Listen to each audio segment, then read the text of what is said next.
ಲೈಫಲ್ಲಿ first time try ಮಾಡ್ತಿರೋದು. ಸುಮಾರು ಜನ ಹಾಕ್ತಾರೆ, ನಾವು ಗಿಣ್ಣು ಮಾಡಿದ್ವಿ, ಅದು ಮಾಡಿದ್ವಿ, ಇದು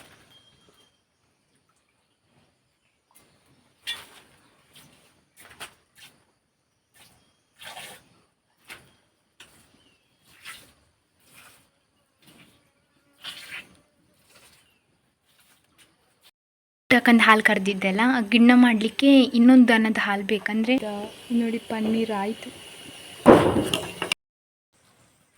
ಅವಳು ಮಲಗಿದ್ದಾಳೆ ನೋಡಿ. ನಾವು ಒಂದು ಸ್ವಲ್ಪ ಎಂತ ತೊಳೆಯುವಾಗ ಗಟ್ಟಿ ತೊಳೆದು ಹಿಂಡಿ ಸ್ಮ್ಯಾಶ್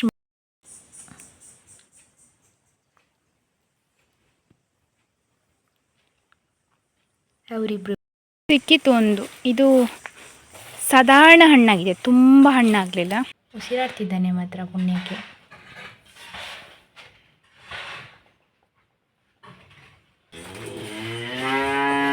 ಅಪ್ಪ ಅವರ ಮಗಳ. Hi guys, good morning, welcome to my new blog. ಎಲ್ಲರೂ ಹೇಗಿದ್ದೀರಾ? ಎಲ್ಲರೂ ಚೆನ್ನಾಗಿದ್ದೀರಾ ಅಂತ ಅಂದ್ಕೊಳ್ತೇನೆ. ಹಾಗೆ ನನ್ನ ಚಾನಲನ್ನು ನೀವು ಫಸ್ಟ್ ಟೈಮ್ ನೋಡ್ತಾ ಇದ್ದರೆ ಪ್ಲೀಸ್ ಸಬ್ಸ್ಕ್ರೈಬ್ ಮಾಡಿ, ಅಲ್ಲೇ ಇರೋ ಬೆಲ್ ಐಕನ್ ಒತ್ತಿ. ಹಾಗೆ ಇವತ್ತಿನ ವ್ಲಾಗ್ ಸ್ಟಾರ್ಟ್ ಮಾಡುವ. Let's go. ಸೇಮು ಪುಟ್ಟಮ್ಮನೇ ಅವಳು. ಇನ್ನು ನಾನು ಬರಬೇಕು. ಅವಳದು ಹಾಲು ಕರೆದು ವೇಸ್ಟ್ ತುಂಬ ಆಗ್ತದೆ ಇವಾಗ ಹಾಲು. ಅವಳು ಕುಡಿಯೋದು ಕಡಿಮೆ. ಹಾಗೆ ಇವಾಗ ವ್ಲಾಗ್ ಅಪ್ಲೋಡ್ ಮಾಡಿ ಸೀದಾ ಒಳಗಿದ ಕೆಲಸ ಮುಗಿಸಿ ವ್ಲಾಗ್ ಸ್ಟಾರ್ಟ್ ಮಾಡಿಬಿಟ್ಟೆ. ಯಾಕಂತ ಹೇಳಿದರೆ ನಿನ್ನೆ ಪುಟ್ಟ ಕರು ಹಾಕಿದಾಳಲ್ಲ, ಇನ್ನು ನನಗೆ ಅವಳದು ಹಾಲು ಕರೆದು ಇವಾಗ ಹಾಲು ತುಂಬ ಇರ್ತದೆ ಆಯಿತಾ. ಕರುವಿಗೆ ಅಷ್ಟು ಕುಡಿಲಿಕ್ಕೆ ಇಷ್ಟ ಇರೋದಿಲ್ಲ. ಇನ್ನು ಹಾಲು ಕಡಿಮೆ ಆಗ್ತಾ ಹೋಗ್ತದೆ ನೆಕ್ಸ್ಟ್ ಆವಾಗ ಕರುವಿಗೆ ಜಾಸ್ತಿ ಬೇಕಾಗ್ತದೆ. ಹಾಗೆ ಇವಾಗ ಕುಡಿಲಿಕ್ಕೆ ಯಾರಿಲ್ಲ ಅಂದರೆ ಇವಾಗ ನಾವು ಮನುಷ್ಯರು ಅದನ್ನು ಕುಡಿಲಿಕ್ಕೆ ಆಗೋದಿಲ್ಲ ಅಂದರೆ ನಾವು ಎಂತ ಮಾಡೋದು ಅಂತ ಹೇಳಿದರೆ ಹಾಲು ಕರೆದು ತೆಂಗಿನ ಮರದ ಬುಡಕ್ಕೆ ಹಾಕೋದು. ಮತ್ತು ಹಾಗೆ ಹಟ್ಟಿಯಲ್ಲಿ ಬಿಡಲಿಕ್ಕೆಲ್ಲ ಆಗೋದಿಲ್ಲ, ಅದೊಂಥರ ಸ್ಮೆಲ್ ಬರ್ತದೆ. ಹಾಗೆ ಇವಾಗ ಅವಳನ್ನು ಸ್ವಲ್ಪ ಸ್ನಾನ ಮಾಡಿಸಿ ಕರುವಿಗೆ ಹಾಲು ಕುಡಿಸಿ ಹಾಲನ್ನು ಕರೆದು ಬಿಸಾಡಬೇಕು. ಮತ್ತು ಒಂದು ಸ್ವಲ್ಪ ಇಟ್ಟು ಗಿಣ್ಣು ಮಾಡುವ ಅಂತಿದ್ದೀನಿ. ಲೈಫಲ್ಲಿ ಫಸ್ಟ್ ಟೈಮ್ ಟ್ರೈ ಮಾಡ್ತಿರೋದು. ಸುಮಾರು ಜನ ಹಾಕ್ತಾರೆ, ನಾವು ಗಿಣ್ಣು ಮಾಡಿದ್ವಿ, ಅದು ಮಾಡಿದ್ವಿ, ಇದು ಮಾಡಿದ್ವಿ ಅಂತ. ನನಗೆ ಸಹ ಟ್ರೈ ಮಾಡುವ ಅಂತ ಅಂದ್ಕೊಂಡಿದ್ದೀನಿ. ಹೇಗಾಗ್ತಂತ ನೋಡಬೇಕು. ಬಹುಶಃ ನಮಗೆ ಅದರದ್ದು ಅಷ್ಟು ರುಚಿದೋ ಅಭ್ಯಾಸ ಮತ್ತು ಅದು ತಿನ್ನಬೇಕು ಅಂತ ಇಲ್ಲಿ ತನಕ ಅನಿಸ್ಲಿಲ್ಲ. ಸುಮಾರು ಜನ ಮಾಡ್ತಾರಲ್ಲ ಅಂತ ನನಗೂ ಸಹ ಒಮ್ಮೆ ಟ್ರೈ ಮಾಡುವ ಅಂತೇಳಿ ಟ್ರೈ ಮಾಡೋದು. ಅಂದರೆ 2ನೇ ದಿವಸದ ಹಾಲು ಮತ್ತು 3ನೇ ದಿವಸದ ಹಾಲು ಇದನ್ನು ಯೂಸ್ ಮಾಡಿ ಮಾಡ್ತಾರೆ ಎಲ್ಲರೂ ಕೂಡ. ಮಾಮೂಲಿಯಾಗಿ ಇವಾಗ ನನ್ನ ಅಮ್ಮ ಹಾಲು ಕೊಡ್ತಾಳೆ, ಅದರಿಂದ ಮಾಡಲಿಕ್ಕೆ ಆಗೋದಿಲ್ಲ. ದನ ಕರು ಹಾಕಿ 2ನೇ ದಿವಸದ ಇಲ್ಲಾಂದರೆ 3ನೇ ದಿವಸದ ಹಾಲಿಂದ ಎಲ್ಲರೂ ಕೂಡ ಮಾಡ್ತಾರೆ. ಹಾಗಾಗಿ ಇವತ್ತು 2ನೇ ದಿವಸ ಅಲ್ಲ, ಹಾಗೆ ಟ್ರೈ ಮಾಡುವ ಅಂತ ಇದ್ದೇನೆ. ಬನ್ನಿ.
ದನಗಳಿಗೆ ಕುಡಿಲಿಕ್ಕೆ ಎಲ್ರಿಗೂ ಸಹ ಕೊಟ್ಟಾಯಿತು. ಇನ್ನು ಬಿಡೋದು ಇವತ್ತೊಂದು ಸ್ವಲ್ಪ ಬೇಗನೆ ಮುಗಿಸಿದೆ. ಯಾಕಂದರೆ ಇವತ್ತು ಗೊಬ್ಬರ ತೆಗಿಲಿಕ್ಕೆ ಬರ್ತೇನೆ 7 ಜನ ಅಂತ ಹೇಳಿದ್ದಾರೆ.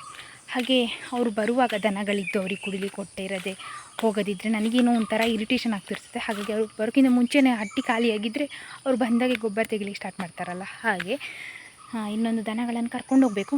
ಪುಟ್ಟಕ್ಕ ಮತ್ತು ಬಾಬುವನ್ನು ಎಲ್ಲಿ ಬಿಡೋದು ಅಂತ ಗೊತ್ತಿಲ್ಲ. ಇಲ್ಲೆಲ್ಲಾದರೂ ತೋಟದಲ್ಲಿ ಹತ್ತಿರದಲ್ಲಿ ಕಟ್ಟಿ ಹಾಕೋದು. ಯಾಕಂದರೆ ಹಟ್ಟಿ ಹೇಗೂ ಇವತ್ತು ಫ್ರೀ ಇರೋದಿಲ್ಲ. ಇವತ್ತು ಸಂಜೆ ಆಗುವಾಗಿಂತ ಮುಂಚೆ ಖಾಲಿ ಆಗ್ಬೋದು, ಯಾಕಂದರೆ 7 ಜನ ಬರ್ತಾರಲ್ಲ. ಹಾಗೆ ಇನ್ನೊಂದು ಅವುಗಳನ್ನು ಬಿಡುವ. ಎಂತ ಜೂಲಿ ಬಾಬು ಬಂದಿದೆ ಹೊಸತ್ತು, ನೋಡಿದ್ಯಾ? ಗುರು ಜನ್ರೇಟ್ರ್ ನೀ ಜೂ ಜೂ.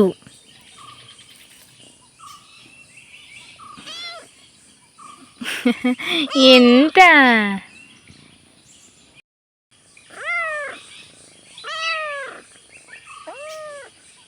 ಎಷ್ಟು ಮಾತಾಡ್ತಾಳೆ ನೋಡಿ ಅವಳು.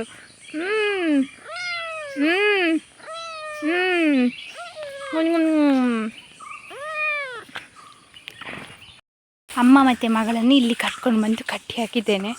ಇವನಿಲ್ಲಿ ಎಷ್ಟು ಬೇಕಾದಷ್ಟು ಹಾಲು ಕುಡೀಲಿ, ಯಾಕಂದರೆ ಹಟ್ಟಿಯಲ್ಲಿ ಜಾಗ ಇಲ್ಲಲ್ಲ ಇವತ್ತು. ಹಾಗೆ ಇವ ನೋಡಿ ಕಾವಲಿಗೆ ಕರ್ಕೊಂಡು ಬರುವಾಗ ಎಲ್ಲ ಕಡೆಯಿಂದ ಸಹ ನಿಲ್ತಿದ್ದಾನೆ ಇವ. ಕೂರನಿಗೇನೋ ಒಂದು ಹೊಸತ್ತು ಜೀವಿ ಬಂದಿದೆ ಅಂತ. ಯಾಕಂದ್ರೆ ಹಾಲು ಕರೆದಿದ್ದೆಲ್ಲ ಗಿಣ್ಣ ಮಾಡಲಿಕ್ಕೆ ಇನ್ನೊಂದು ದನದ ಹಾಲು ಬೇಕಂದರೆ ಬೇರೆ ಹಾಲು ಬೇಕಾಗ್ತದೆ. ಕರು ಹಾಕಿದ ದನದ ಬಿಟ್ಟು ನಂಗೆ ಗೊತ್ತೇ ಇರಲಿಲ್ಲ. ನಾನು ಹಾಲು ಬಿಸಿ ಮಾಡಿ ಆಯಿತು ಅಮ್ಮದು, ಐಡಿಯಾ ಇರಲಿಲ್ಲ ನನಗೆ. ಹಾಗಾಗಿ ಇವಾಗ ಇದನ್ನು ಈ ಕರೆದ ಹಾಲು ಉಂಟಲ್ಲ, ಇದನ್ನು ಪನ್ನೀರ್ ಮಾಡುವ ಅಂತ ಅಂದ್ಕೊಂಡಿದ್ದೀನಿ. ಹೇಗಾಗ್ತದೆ ಗೊತ್ತಿಲ್ಲ. ಇದು ಒಂದು ಸ್ವಲ್ಪ ನಿಂಬೆ ಹುಳಿದು ರಸ ಉಂಟು, ಇದನ್ನು ಹಾಕಿ ಪನ್ನೀರ್ ಕಟ್ಟು ಅಂತ ಹೇಳಿದಾಳೆ ಅಕ್ಕ. ಟ್ರೈ ಮಾಡುವ ಎಂತಾಗ್ತದೆ ಅಂತ, ಏನಾದರೂ ಒಂದು ಪ್ರಯೋಗ ಮಾಡೋದಾಚೆ. ಒಂದು ಸ್ವಲ್ಪ ಕುದೀತಾ ಇದ್ದ ನೋಡಿ, ಪನ್ನೀರ್ ಆಯಿತು. ಇದನ್ನು ಇನ್ನು ಬಿಳಿ ಬಟ್ಟೆಯಲ್ಲಿ ಕಟ್ಟಿ ಇಡಬೇಕು, ಸೋಸಿ.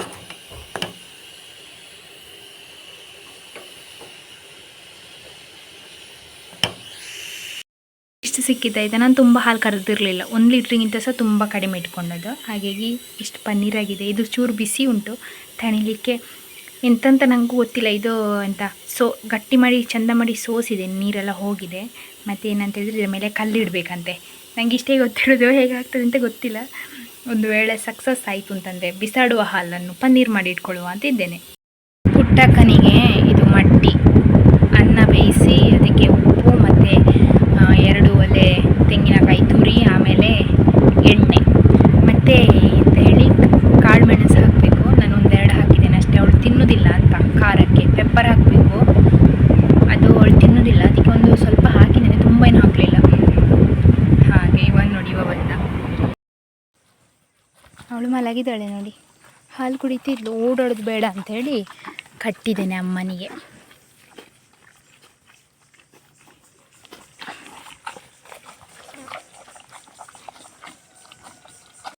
ಬೆಳಗಿದ ಕೆಲಸ ಆಲ್ಮೋಸ್ಟ್ ಮುಗೀತಾಯ್ತಾ. ಇನ್ನೊಂದು ಸಾಂಬಾರು ಮಾಡಬೇಕು ಮಧ್ಯಾಹ್ನಕ್ಕೆ.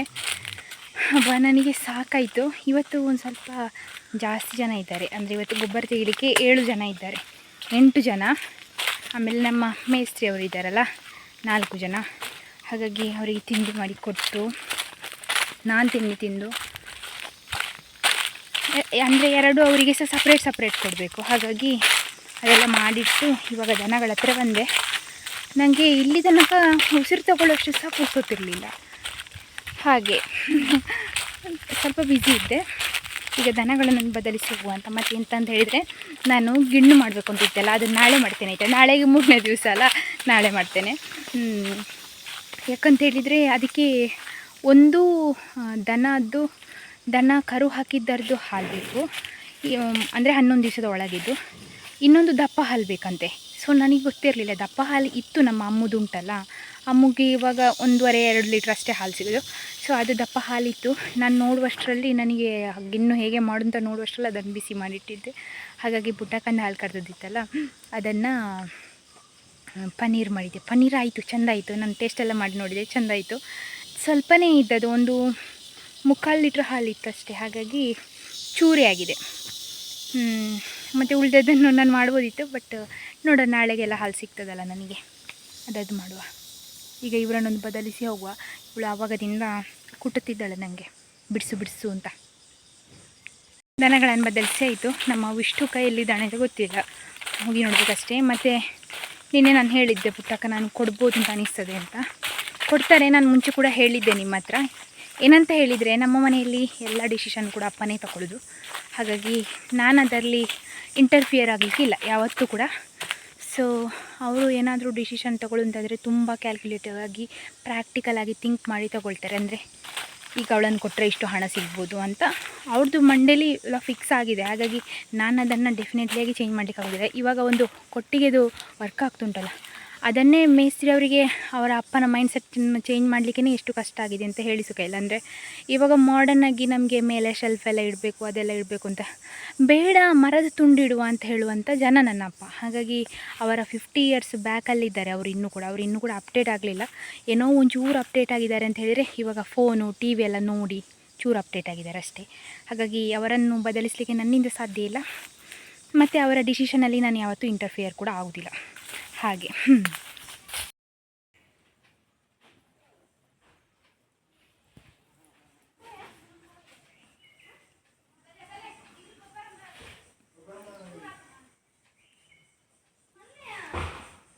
ಅಯ್ಯೋ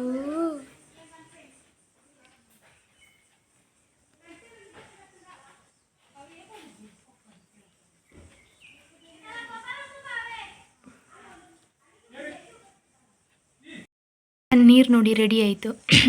ನಾನು ಒಂದು ಸ್ವಲ್ಪ ಎಂತ ತೊಳೆಯುವಾಗ ಗಟ್ಟಿ ತೊಳೆದು ಹಿಂಡಿ ಸ್ಮ್ಯಾಶ್ ಮಾಡಿ ಇಡಬೇಕಿತ್ತು. ನನಗೆ ಅಷ್ಟು ಐಡಿಯಾ ಇರಲಿಲ್ಲ, ಫಸ್ಟ್ ಟೈಮ್ ಮಾಡಿದ್ದೆಲ್ಲ. ಹಾಗೆ ಇದೆಲ್ಲ ನೋಡಿ ಶೇಪಲ್ಲಿ ಬಂದಿದೆ. ಇದೊಂದು ಸ್ವಲ್ಪ ಹೀಗೆ ಆಗಿದೆ, ಬಟ್ ಟೇಸ್ಟ್ ಎಲ್ಲ ಸೇಮ್ ಉಂಟು. ನಾನು ಫಸ್ಟ್ ಟೈಮ್ ಮಾಡಿದ್ದಕ್ಕೆ ತುಂಬ ಖುಷಿ ಆಯಿತು ನನಗೆ, ಏನೋ ಒಂದು ಹೊಸತು ಕಲಿತ್ಕೊಂಡೆ ಅಂತ. ಹಾಗೆ ಇಷ್ಟೇ ಆದ್ದು ಪನ್ನೀರ್. ಇದು ಬಟ್ಟೆಯಲ್ಲಿ ಕಟ್ಟಿ ಆದಮೇಲೆ ಅದಕ್ಕೊಂದು ಭಾರದ ವಸ್ತು ಇಡಬೇಕಿತ್ತು, ಕಲ್ಲೇನಾದರೂ. ನನಗೆ ಕಲ್ಲಿದು ಐಡಿಯಾವೇ ಇರಲಿಲ್ಲ ಎಂತ ಇಡಲಿ ಅಂತ. ಅದು ಗ್ರೈಂಡರ್ ಇದು ಕಲ್ಲು ಉಂಟಲ್ಲ ಅದಿಟ್ಟೆ, ಅದು ಅಷ್ಟು ಪರ್ಫೆಕ್ಟಾಗಿ ನಿಲ್ಲಿಲ್ಲ. ಮತ್ತು ಅಪ್ಪಂದು ತೂಕ ಮಾಡುವ ಕಲ್ಲಿಟ್ಟದು, ಆವಾಗ ಅರ್ಧ ಚಂಡಿ ಆಗಿತ್ತು. ಹಾಗೆ ನೋಡುವ ನೆಕ್ಸ್ಟ್ ಟೈಮ್ ಮಾಡುವಾಗ ಇನ್ನೊಂದು ಸ್ವಲ್ಪ ಕರೆಕ್ಟಾಗಿ ಮಾಡುವ.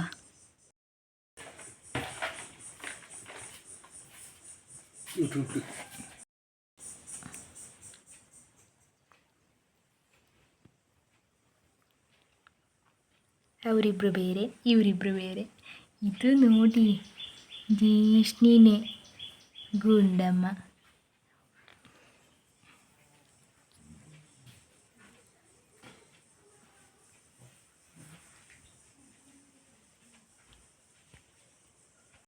ನಾನು ಮಧ್ಯಾಹ್ನ ನೀರಿಗೆ ಕರ್ಕೊಂಡೋಗಿ, ಹೊಳೆ ಕರ್ಕೊಂಡೋಗಿ ನೀರು ಕುಡಿಸಿ ಇವಾಗ ಇಲ್ಲಿ ತಂದು ಕಟ್ಟಿ ಹಾಕಿದೆ.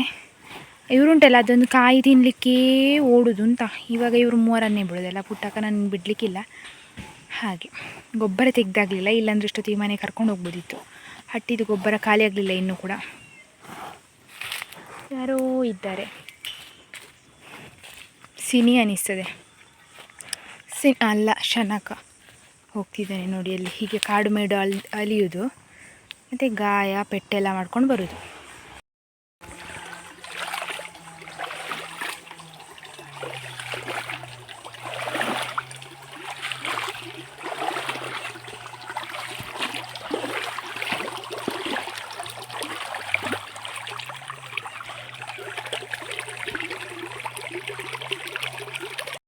ಚಾಲ ಕುಡ್ದಾಯಿತು, ಬೆಕ್ಕೋಳಿಗೆ ಎಲ್ಲಿಗೂ ರಸ್ಕ್ ಹಾಕಿ ನಾನು ಬಂದೆ. ಅಪ್ಪ ಅವರಿಗೆ 4 ಗಂಟೆಗೆ ಚಹಾ ಕೊಡ್ಲಿಕ್ಕೆ ಹೇಳಿದ್ದಾರೆ. ಇವಾಗ ಒಂದು 3 ಕಾಲ ಆಯಿತು.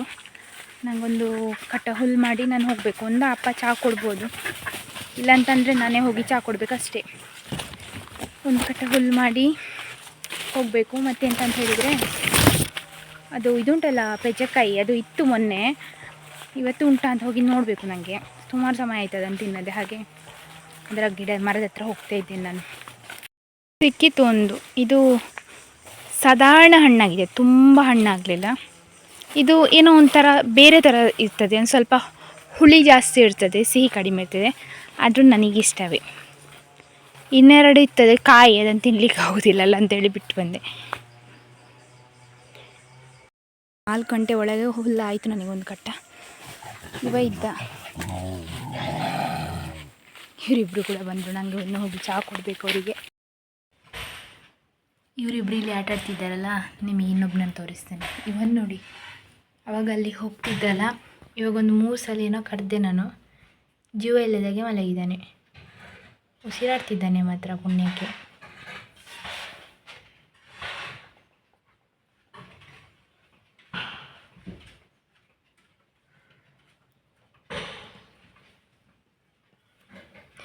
ಏಕೆ ಬಂದು ಮಲಗಿದ್ದಿ ಮರೆ? ಪೆಟ್ಟು ತಿಂದು ಬಂದು ಮಲಗಿದ್ಯಾ? ಹಾಂ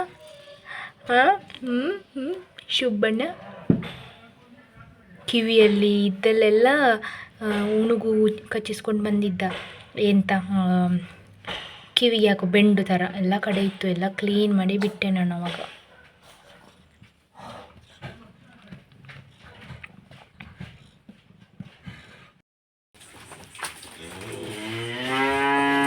ಅಪ್ಪ ಅವರ ಮಗಳನ್ನ ಕರ್ಕೊಂಡು ಬಂದರು, ಆಗುದಿಲ್ಲ ಅವರಿಗೆ.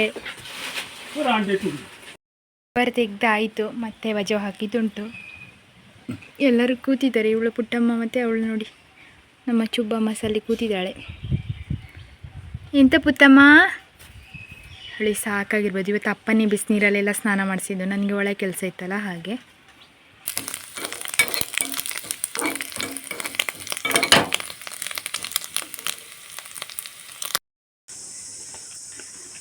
ಹಲಸಿನ ಹಣ್ಣು ಹಣ್ಣಾಗಿದೆ. ನಾನು ಆವಾಗ ಹೇಳಿದೆ ಮೇಸ್ತ್ರಿ ಹತ್ರ, ಹಣ್ಣಾಗಿದೆ ಅನಿಸ್ತದೆ ಅಂತ. ಸಿಹಿ ಉಂಟಂತೆ ಅಪ್ಪ ಹೇಳ್ತಿದ್ದಾರೆ. ಮೊದಲಿದ್ದು ಹಲಸಿನ ಹಣ್ಣು ಹಣ್ಣಾಯಿತು ನಮ್ಮಲ್ಲಿ. ತಂದಿಟ್ಟಲ್ಲಿ ಬಾಡಿ ಹಣ್ಣದ್ದು ಅಂತ ಅನಿಸ್ತದೆ ನಮ್ಮ ಹತ್ರ, ಆದರೆ ಬೆಳೆದಿದೆ ಇದು. ಮೇಸ್ತ್ರಿ ಅವರು ಇದ್ದಾರಲ್ಲ, ಅವ್ರು ನಿನ್ನೆ ಹಲಸಿನದ್ದು ಹಣ್ಣು ಇದು ಸೊಳ್ಕೊಂಡು ಹೋಗಿದ್ರಲ್ಲ ಪಲ್ಯಕ್ಕೆ ಅಂಥೇಳಿ, ಅದು ಅವರು ಹಪ್ಪಳ ಹಾಕಿದ್ರಂತೆ. ನಾನು ಹೇಳಿದ್ದೇನೆ ನಮ್ಮಲ್ಲಿಂದ ಕೊಂಡೋದಲ್ಲ, ನನಗೆ 4 ಹಪ್ಪಳ ತಂದು ಕೊಡಬೇಕು ನೀವು ಅಂತ. ಟಿಂಕಿ, ಇವತ್ತಿನ ವ್ಲಾಗ್ ಇಲ್ಲಿಗೆ ಏನು ಮಾಡ್ತಿದ್ದೇನೆ. ಇವತ್ತು ಫುಲ್ ಬ್ಯುಸಿ ಇದೆ, ನಾಳೆ ಸಹ ಬ್ಯುಸಿ ಇರ್ತೇನೆ, ನಾಡಿದ್ದು ಕೂಡ ಬ್ಯುಸಿ ಇರ್ತೇನೆ. ಯಾಕಂದರೆ ವರ್ಕರ್ಸ್ ಇದ್ದಾರೆ. ಒಂದು ಮೊನ್ನೆಯಿಂದ ಏನು ಮೇಯ್ನ್ ಕೆಲಸ ಇತ್ತು ಅಂತ ಹೇಳಿದ್ರೆ ಅಡಿಕೆ ಸುಳಿದಾಗಬೇಕು ಅಂತ, ಅದಾಯಿತು. ಅದಾದಮೇಲೆ ಇವಾಗ ಗೊಬ್ಬರದ ಕೆಲಸ ಇತ್ತು, ಅದು ಕೂಡ ಆಯಿತು. ಇನ್ನು ಕಟ್ಟಿಗೆದು, ಮಳೆಗಾಲಕ್ಕೆ ಕಟ್ಟಿಗೆದು ಸ್ಟಾಕ್ ಮಾಡೋ ಕೆಲಸ ಉಂಟು, ಅದು ನಾಳೆಯಿಂದ ಮತ್ತೆ ಸ್ಟಾರ್ಟ್ ಮಾಡ್ತಾರೆ. ಸೊ ಅದು ಆದಮೇಲೆ ಒಂದು ಸ್ವಲ್ಪ ರಿಲೀಫ್ ಅಂತ ಹೇಳ್ಬೋದು. ಅಂದರೆ ಫುಲ್ ರಿಲೀಫ್ ಅಲ್ಲ, ಹೇಗೂ ನಮ್ಮದು ಕೊಟ್ಟಿಗೆದ ಕೆಲಸ ಇನ್ನೂ ಆಗಲಿಲ್ಲ. ಅದರದ್ದು ಸಾರಣೆ, ಟೈಲ್ಸ್ ಅದು ಇದು ಅಂತೆಲ್ಲ ಉಂಟು. ಹಾಗಾಗಿ ಬ್ಯುಸಿ ಇರ್ತೇನೆ, ಆದರೆ ಇಷ್ಟಿರೋದಿಲ್ಲ. ಅಂದರೆ ವರ್ಕರ್ಸ್ ಇದ್ದರೆ ಅವರಿಗೆ ಚಹಾ ತಿಂಡಿ ಊಟ ಸಾಂಬಾರು ಮಾಡೋದ್ರಲ್ಲೇ ಮುಗಿತದೆ ನಂದು ಟೈಮ್. ಹಾಗೆ ಇವತ್ತಿದು ಬ್ಲಾಗ್ ಇಲ್ಲಿಗೆ ಏನು ಮಾಡ್ತಿದ್ದೇನೆ. ನಿಮ್ಗೆ ಇಷ್ಟ ಆಗಿದ್ದರೆ ಲೈಕ್ ಮಾಡಿ, ಶೇರ್ ಮಾಡಿ, ಕಮೆಂಟ್ ಮಾಡಿ. ಹಾಗೆ ಚಾನಲ್ಗೆ ಹೊಸಬ್ರಾಗಿದ್ದರೆ ಪ್ಲೀಸ್ ಸಬ್ಸ್ಕ್ರೈಬ್ ಮಾಡಿ, ಎಲ್ಲರೂ ಬೆಲ್ಲೈಕನ್ ಒತ್ತಿ. ಹಾಗೆ ನನ್ನನ್ನು ಇನ್ಸ್ಟಾಗ್ರಾಮಲ್ಲಿ ಫಾಲೋ ಮಾಡಲಿಲ್ಲ ಅಂದರೆ @ಅನುಷಾ ಕೃಷ್ಣ ನಾಯ್ಕ ಅಂತ ಫಾಲೋ ಮಾಡಿ. ಹಾಗೆ ಕಮೆಂಟಲ್ಲಿ ಪಿನ್ ಮಾಡಿರುವಂಥ ನನ್ನ ವಾಟ್ಸಪ್ ಚಾನಲನ್ನು ಕೂಡ ಜಾಯ್ನ್ ಆಗಿ ಅಂತ ಹೇಳ್ತಾ ಸಿಗುವ ನಾಳಿನ ಬ್ಲಾಗಲ್ಲಿ. ಅದ್ರಿಗೆಲ್ರಿಗೂ ಬಾಯ್ ಬಾಯ್.